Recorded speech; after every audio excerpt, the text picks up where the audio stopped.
Yo, what is going on YouTube? It is your boy GZTV back with another video, and in this video we are here with week 8 of the NFL. All sorts of really good games. We are going to talk about this. I'm probably going to record this for as long as I can until I'm going to go work on some homework here for a little bit. We're going to get these videos recorded. Obviously some, again, good games this week. There were a lot of times where we had multi-view up because of how many good games there were, so I'm pretty happy about that. Usually we don't get stuff like that in the NFL. When you hear my phone go off, I'm probably going to take a break from recording and go do some homework. Let's get into the games. We're going to start off with my Green Bay Packers. We're going to skip the Vikings-Rams game. I know that, there was some debatable stuff, some controversial stuff going on in that game. But let's talk about Packers-Jaguars. With Jordan Love watching from the sideline, the Packers beat the Jaguars by 3. They get their 4th straight win. Really good start to the Packers season. I am quite pleased with how we've been playing. The Green Bay Packers might have to play without quarterback Jordan Love again. You know, he's gone through some injuries, but man, we've shown that we can really, kind of tough it out. I don't really have too much to say about this game. Obviously, it shouldn't have been as close as it was. And when Jordan Love was playing, 14 for 22, he threw 196 yards. He did throw a pick, though, and I think that is a pretty big problem when it comes to Jordan Love, just the amount of interceptions he throws. He's a very risky guy. He plays like Brett Favre. That's not always a good thing, but yeah. Trevor Lawrence didn't play bad. 21 for 32, 308 yards, 2 pass touchdowns. He did throw a pick, though, which could have gotten costly for them for a while. Obviously, Josh Jacobs had 127 rush yards and 2 touchdowns. Fantastic performance there, off of 25 carries as well. Very efficient performance. Tucker Kraft, as always, being a really good tight end. He's been very reliable over the last couple of games. 3 catches, 78 yards, and a touchdown. And the rookie out of LSU continuing to make noise, Brian Thomas Jr. 3 catches, 60 yards, and a touchdown. Really proud of what he's been able to do. And obviously those LSU receivers, it's becoming wide receiver university. It used to be Ohio State, but hey, we might have something with LSU there. Next, getting into the Jets and the Patriots game. The Jets are so fucking bad. With Drake May out, the soft Patriots come back to send Aaron Rodgers and the Jets to their 5th loss. Obviously they're on the opposite side of the Packers spectrum in terms of, their losing streak. Inches from the goal line with one last chance to punch in the game-winning score, the New England Patriots proved to be tougher to beat Aaron Rodgers and the stumbling New York Jets. They go out there and win the game.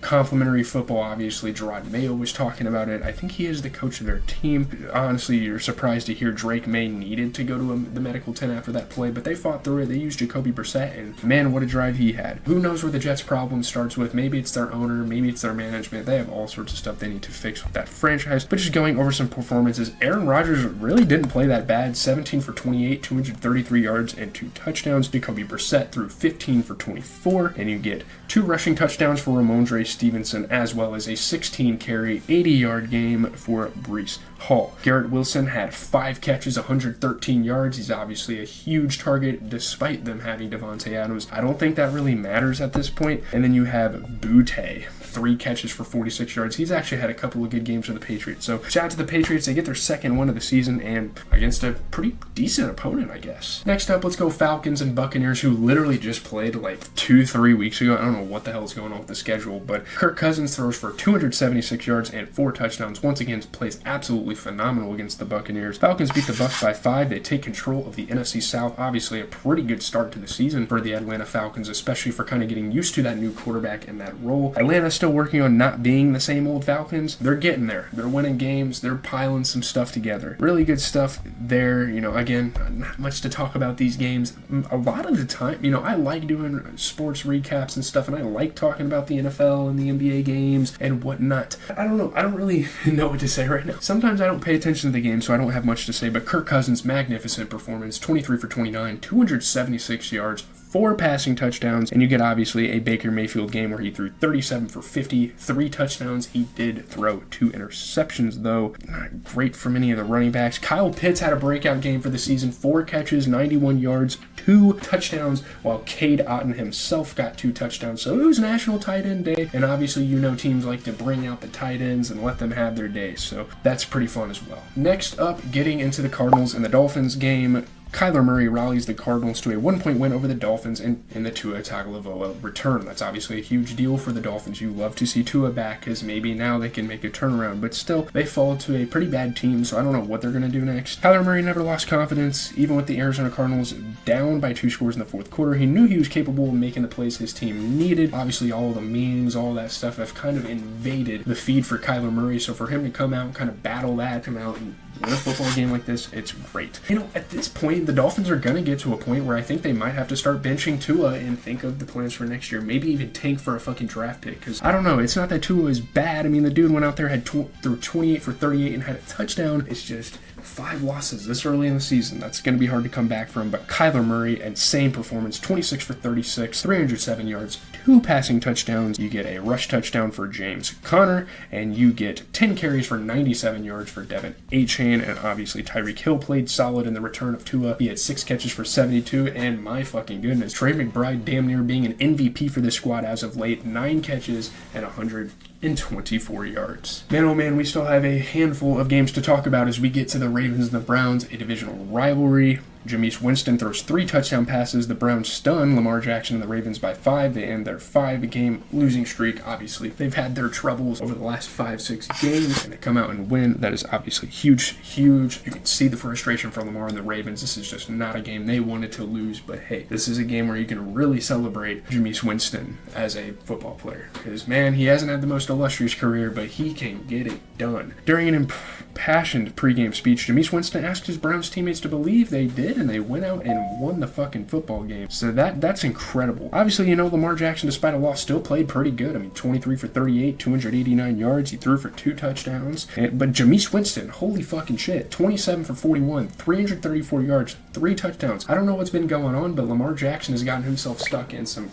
crazy QB battles this season. You know, you're looking at Derrick Henry, 11 carries, 73 yards, and a touchdown. Very good game offensively for the Ravens. They just couldn't get it done. Zay Flowers had 7 catches for 115 yards. And then Cedric Tillman being the MVP receiving-wise for the Browns. You know, obviously in the absence of Amari Cooper, someone had to step up, and he did. So 7 catches, 99 yards, 2 touchdowns. Good performance from him. Next up, we have the Colts and the Texans game. CJ Stroud throws a touchdown pass. Joe Mixon adds a score. The Texans outlast the Colts. They're able to win by 3. The Colts made it tough, and honestly, for where the Colts are at, I don't think they're really playing that bad this season. Joe Mixon evaded 1 defender and dragged a defensive back into the end zone with him on a 14-yard touchdown, and the highlight of yet another big game to help the Houston Texans beat the Indianapolis Colts. And yeah, there's been an MVP factor with Joe Mixon for this offense, because holy shit, when he's not out there, that chain is not moving like it is when he is out there. So definitely a formidable guy. Definitely a guy you have to give a lot of credit for. Definitely a guy that if he wants to sign another contract, you better pay him big fucking money, because he's a huge part of kind of like this rebuild that this team has going on. As Anthony Richardson, 175 yards in the touchdown, but he threw a pick. He played pretty fucking awful, if I'm being honest. CJ Stroud, though, 25 for 37, 285 yards and a touchdown. Pretty solid performance for him. Obviously, Joe Mixon had 102 rushing yards and a touchdown, while Jonathan Taylor also had 105 rushing yards and a touchdown through 20 carries. So the battle of the running backs there, really good games for those guys. Stephon Diggs, obviously we heard about the ACL injury, and he's going to be out for the rest of the season. That is the latest news, so that is horrible to hear. But he did have 5 catches for 81, and holy shit, Josh Downs had an incredible game. 4 catches, 109 yards and a touchdown. Definitely a receiver that the Colts are going to be looking to lean on moving forward. And then we get to the Bears and the Commanders game, one of the most dramatic games we have seen all week. After this, we have 3 more games still, because wow, this week was jam-packed. Jaden Daniels' Hail Mary touchdown to Noah Brown gives the Commanders a 3-point win over the Bears. Jaden Daniels had a couple of very simple thoughts going through his head, with the Washington Commanders needing to make a long-distance throw to beat the Chicago Bears. He did it. Insane, man. Insane Hail Mary throw. Jaden Daniels, you know, it's awesome. It's a moment you're going to relive forever if you're a guy like Jaden Daniels and you're in your rookie year and you have a moment like that.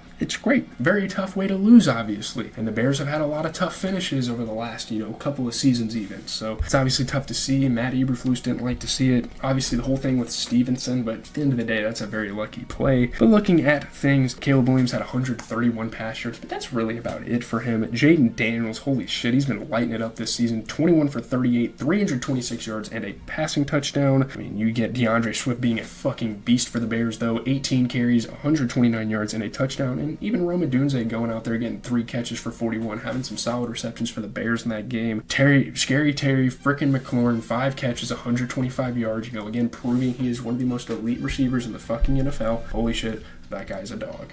But again, tough way to lose with the Stevenson situation, taunting the fans. I'm not going to talk too much about that. Let's just move on. Chiefs and Raiders coming up next. Patrick Mahomes passes for 262 yards and 2 touchdowns. The Chiefs beat the Raiders by 7. They improved to 7-0, and I'm not trying to hop on like the Chief hate train. I'm not trying to be that guy, but the Chiefs might be the worst undefeated team of all fucking time, because what the fuck am I watching? Patrick Mahomes didn't make many mistakes, but one of his few errors could have cost the Chiefs the game, and that happens every fucking game, and they somehow still managed to pull it out. Oh, is it just a coincidence? I don't really fucking know, because there's a lot of weird shit. There's a lot of weird shit the NFL, I feel like, is trying to pull here to make Patrick Mahomes like play like shit, so it looks like they earned the. I don't know. It's a very weird situation. It's not that Mahomes played like shit. I mean, 27 for 38, he threw for 2 touchdowns. He did throw a pick, and in a game where like Gardner Minshew actually played pretty good, throwing 24 for 30 and 2 touchdowns. Like, really? I don't know. And that's not really that good of a defense either. Kareem Hunt got in the end zone. It's really cool to see him. I will say that storyline is cool to see Kareem Hunt kind of being back with the Chiefs and all. Travis Kelce had a receiving touchdown, and Brock Bowers, one of the best rising tight ends in the NFL, had 5 catches for 58. There's that game. Here we go, Sunday Night Football, Dallas Cowboys versus the 49ers. Brock Purdy helps the 49ers bounce back. They win by 6 over the Cowboys. This is obviously a huge win for the Niners to get to that 500 threshold. It's obviously great. One dominant quarter against Dallas proved to be enough for the San Francisco 49ers to head into their bye week on a high note. Obviously, they're still kind of demoralized. It kind of sucks. Like, a lot of stuff is sucked out of that locker room due to injuries. Being 4-4 the first 8 games, damn near halfway through the season. It's not great.